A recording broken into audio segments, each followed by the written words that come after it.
It was a wild season in 2018, culminating with another Patriots Super Bowl championship. Now teams are looking to rebuild and reload at the draft in Music City. Today, the microscope is on America's team. Hello everyone, I'm Erin Reynolds. Welcome to our inside look at the draft only on yourbasin.com. The Cowboys are without a first-round pick this year. Dallas gave up that first-round pick to acquire wide receiver Amari Cooper.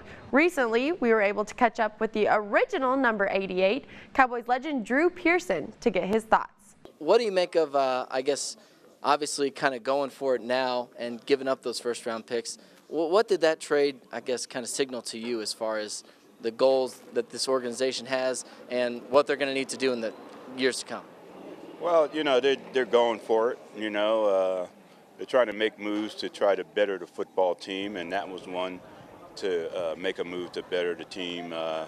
The difference was that Amari Cooper's age, you know, he's, 25, so he's got a lot of years left.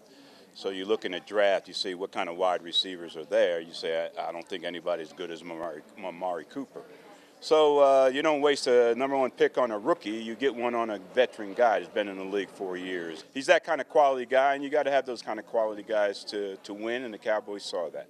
Kind of speaking to that core, what do you see as some of the – what do you like about the core guys that are there that are, you know, going to be there for the foreseeable future if all works out? You know, when you talk about Dak Prescott, Ezekiel Elliott, Amari Cooper, and then some of those playmakers on defense. And what do you maybe think are some areas, those last few pieces?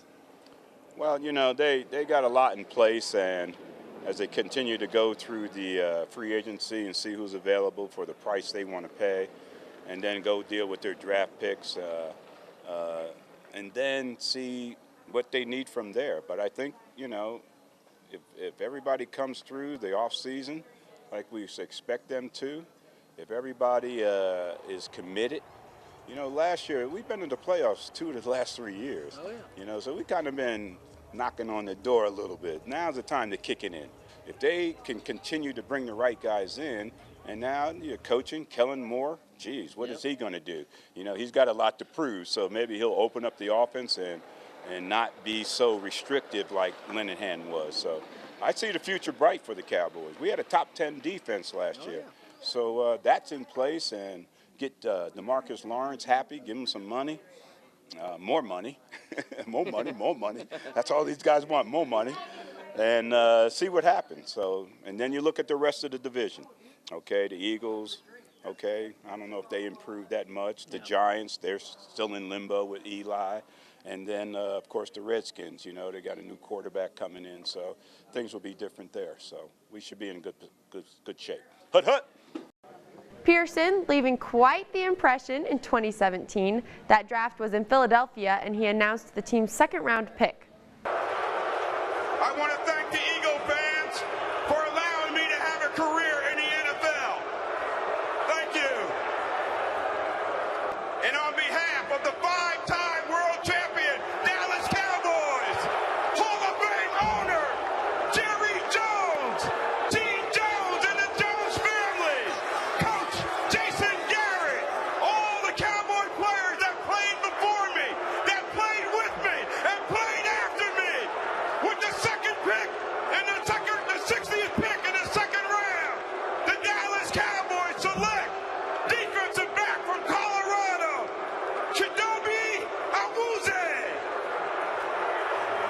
Certainly a tough act to follow. This year, Ed Too Tall Jones will be announcing the Cowboys' second-round pick. Jones was a former #1 overall selection, went to school at Tennessee State, which is just down the road from this year's draft in Nashville. It happened to be in Nashville, Tennessee. I'm from Tennessee, and I went to college in Nashville, so I'm really looking forward to it. And Dallas draft number 58 this year. They don't have a pick in the first round. They're in the second round, and I'm hoping that between now and then they can work out a trade and get in that first round.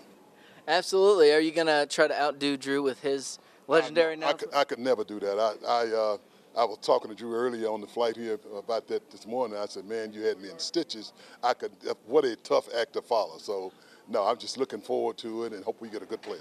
That is a tough one indeed. What stands out to you, just talking about the team a little bit, looking at this defense and this young core they have, and particularly the strides they made this past season, what stood out to you the most? Well, I was very proud with the way they turned it around defensively last year. They had been struggling here for years, and I knew the offense would do well, but they have some really good, young, talented players on defense.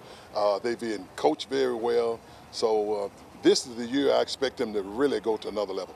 Well, is there anything on the defensive side that you think if they got a young player who could maybe learn under some of these young guys, you know, a Leighton Vander Esch, a Sean Lee? They just have to hope that the players that they have will continue to improve. They've shown that they can play at this level.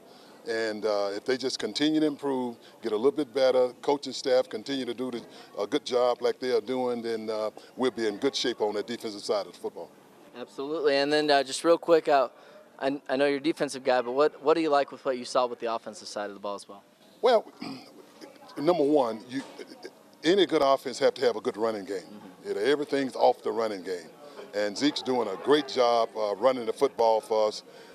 It hurt us last year when our center went down. Yep. That hurt a lot. He's an all-pro player, guy with Hall of Fame potential. Now he's back. I expect that offensive line to be one of the best offensive lines in the game again.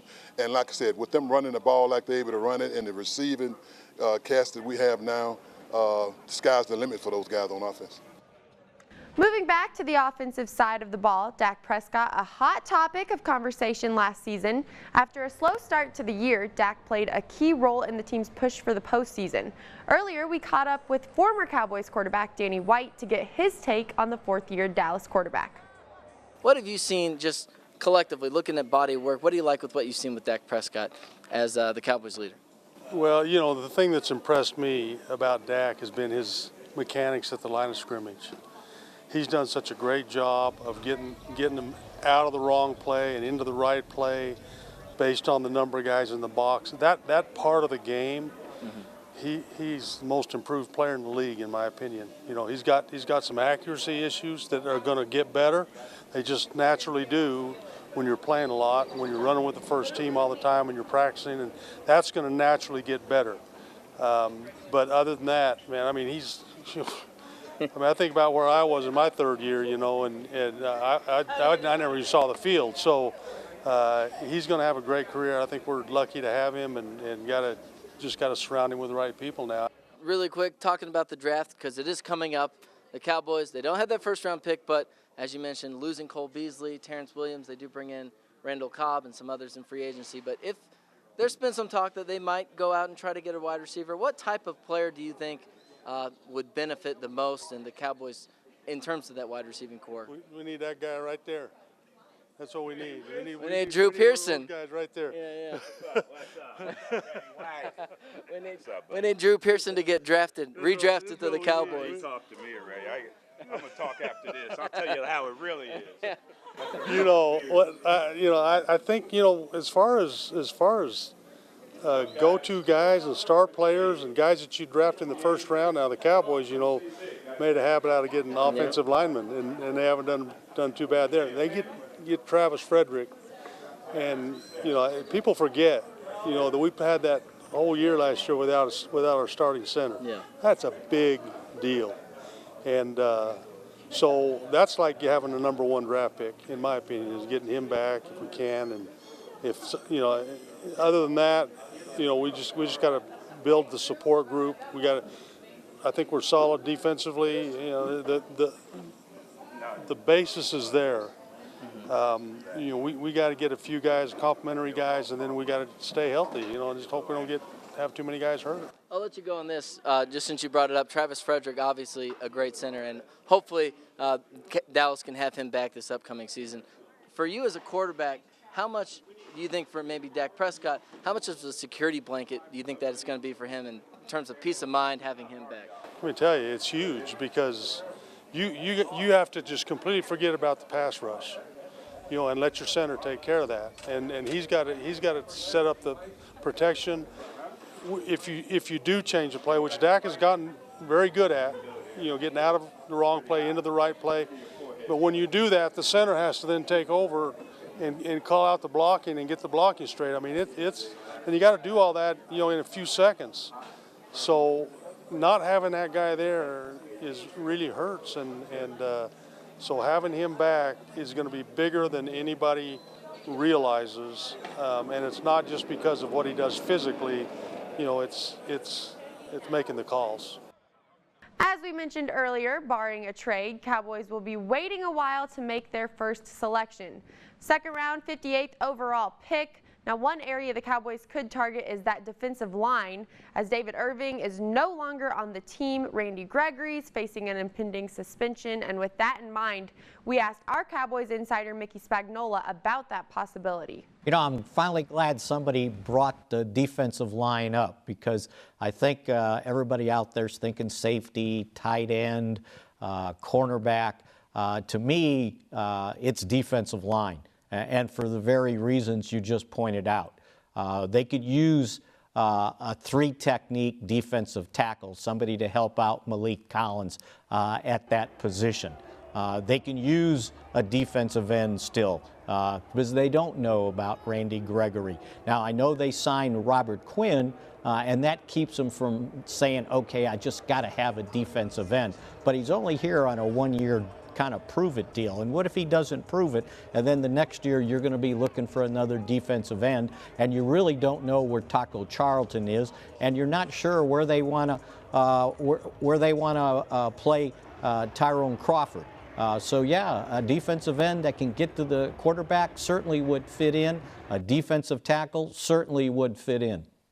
For the first time, you'll be able to watch the entire event on Big 2, Thursday 7 to 10:30 p.m., Friday 6 to 10:30, and the rest of the action is Saturday from 11 a.m. to 6 p.m. That's going to do it here for us, but draft coverage is just getting started. Be sure to keep it right here on yourbasin.com. We'll have exclusive stories, expert analysis, and much more in the days and hours and minutes leading up to the draft. Also, don't forget to join us on Facebook and Twitter. Join the conversation and take a look at the picks as they come in. For now, thanks for joining us. Have a great week.